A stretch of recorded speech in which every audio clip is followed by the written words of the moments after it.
On a bitter winter night in the small town of Buxton, Massachusetts, a storm raged with unforgiving fury. The wind howled like a wild beast, and snow battered the windows of the old tavern, where a group of weary travelers sought refuge. The fire crackled in the hearth, and the men huddled close, their spirits lifted by the warmth of the flames and the comfort of drink.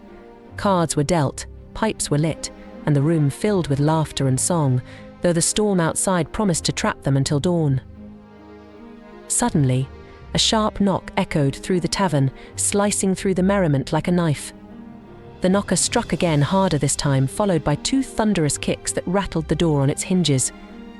The travellers fell silent, their eyes darting to the entrance. The landlord, an old man with a hunched back and rheumatic joints, shuffled to the door, his fingers fumbling with the bolt. "Let him in, for God's sake," one of the men urged, his voice tinged with unease. "Whoever it is, better inside than out in that storm."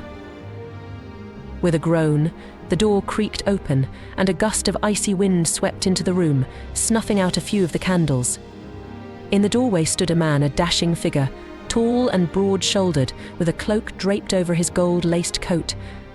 His clothes were old-fashioned, though impeccably preserved, and covered in snow.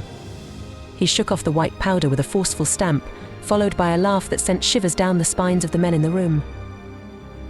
"Devil take this weather," the stranger muttered, his voice smooth but edged with something dark, something that made the hairs on the back of the traveller's neck stand on end.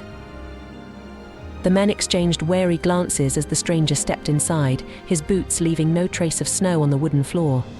"I've had my supper, but I could use some tobacco and a drink," he said, his eyes gleaming with a mischievous light. "If I have the coin for it, that is. If not, well, I'll wager a game of dice against any man here." Eager to pass the time and perhaps emboldened by the spirits they had already consumed, the travellers accepted his challenge.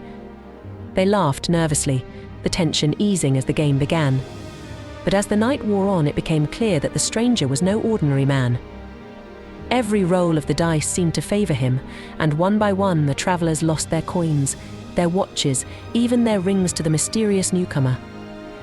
Hours passed, and the storm began to abate.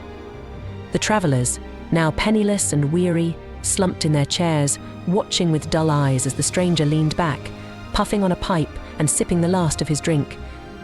His face seemed paler in the dim light, almost ghostly, and his smile, once roguish, now appeared sinister.